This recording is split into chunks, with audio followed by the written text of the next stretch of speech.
Shield Hero Season 3 complete recap. Let's go, gentlemen and ladies. With the Spirit Tortoise defeated, Naofumi prepares for the Phoenix's awakening. The Queen informs him that the other 3 heroes and most 7-star heroes, except the staff hero Altcray, are missing. Malti has also disappeared. Naofumi frees demi-human slaves from Luralona village, but learns most were sold. Following a lead to Zaltobel, he discovers an underground auction selling demi-humans. To raise funds, he enters an underground arena, meeting Nadia and witnessing Foal, a demi-human boy, lose a fight. Disguised, Naofumi's party wins their match theatrically. Naofumi goes drinking with Nadia, but is ambushed by forfeited competitors, whom they easily defeat. At a local shop, he meets a famous merchant. With fighters forfeiting, the finals pit Naofumi's team against Nadia. Using lightning magic, she's formidable, but her transformation into a killer whale demi-human reveals her as Sadina, recognized by Raftalia. Learning Naofumi's goal to free Luralona slaves, Sadina throws the fight. Sponsors intervene, forcing them to fight Murder Clown, who commands puppets. After Raftalia defeats the clown, it escapes. Sponsors again resist Naofumi's winnings, but the merchants defend him. Meanwhile, Foal tends to his injured sister, Atla. Naofumi buys Foal and Atla, healing Atla with a potion. Returning to Sayet with freed demi-humans, Naofumi strengthens defenses, while Foal aids Atla's recovery. When slavers attack, Foal signals Naofumi, who defeats them and protects the children. Tied to a noble, the slavers can't be arrested, so Naofumi sells them as slaves in Silvelt. At the capital, he resets Sadina and Foal's stats at the Dragon Hourglass, adding them to his party. Passing Altcray, the former staff hero recognizes Foal and Atla.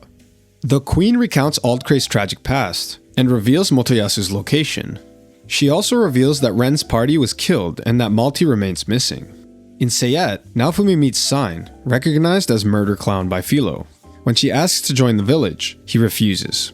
Naofumi's group finds a depressed Motoyasu in the city, seeking Elena, who abandoned him during the Spirit Tortoise attack. After seeing Naofumi, he flees. At a tavern, Naofumi confronts Ren, who blames his party's deaths on their weakness. Malti appears, manipulating Ren into attacking Naofumi and accusing Motoyasu of assault. Ren then escapes with her. Motoyasu, rejected by Malti, falls into despair until Filo's dancing revives him. Obsessed, he begs for Filo, but Naofumi's party knocks him out and leaves. Naofumi's group, attacked by powerful foes on their way home, is aided by Sign, who reveals herself as a vassal hero from a destroyed world.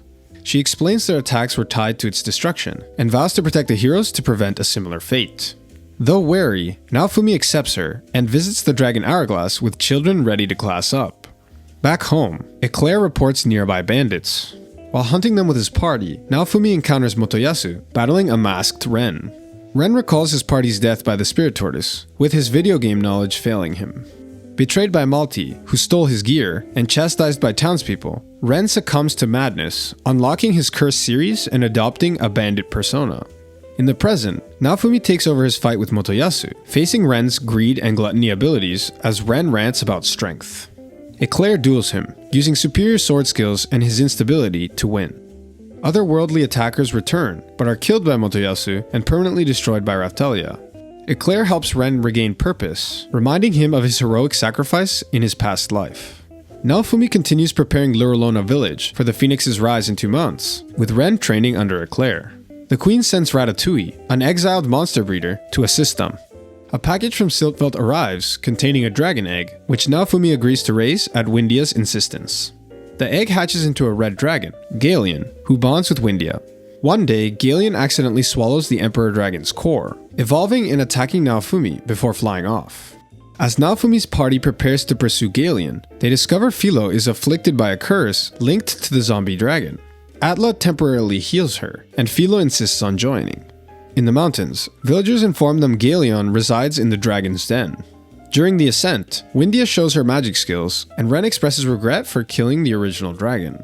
Inside the cave, they confront Galeon, but cursed Filo arrives, compelled to fight, and is swallowed.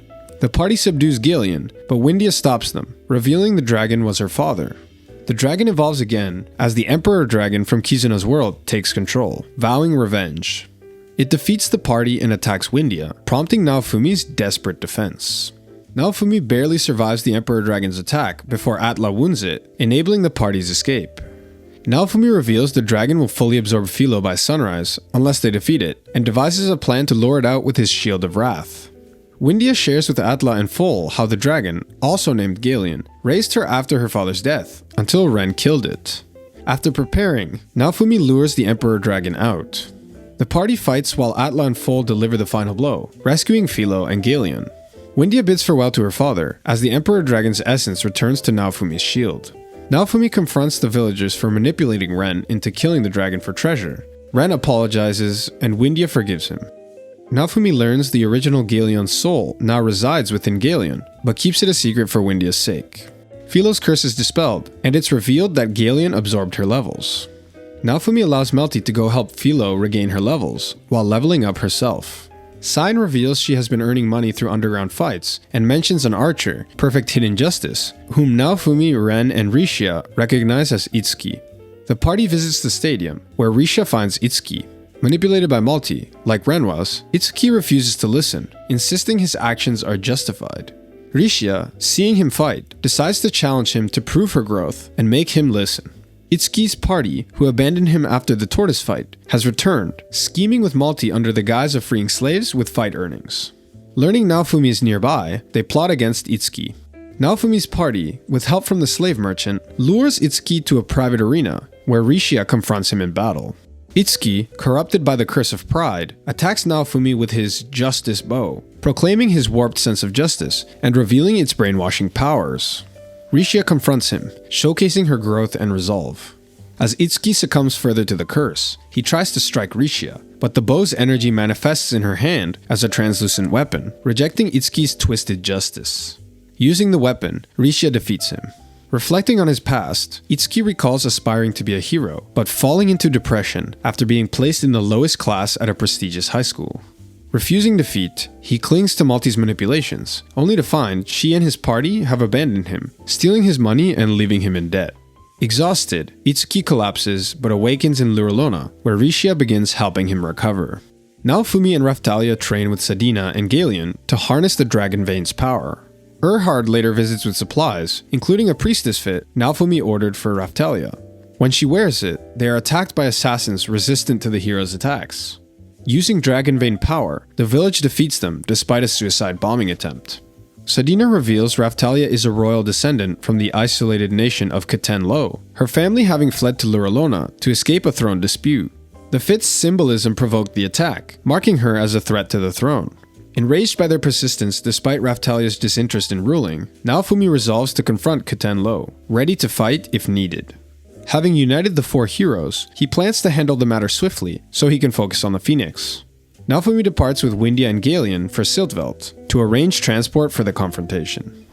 Now your head is full of all that knowledge, of all that peak. Try and enjoy season 4. I'm gonna try. Peace.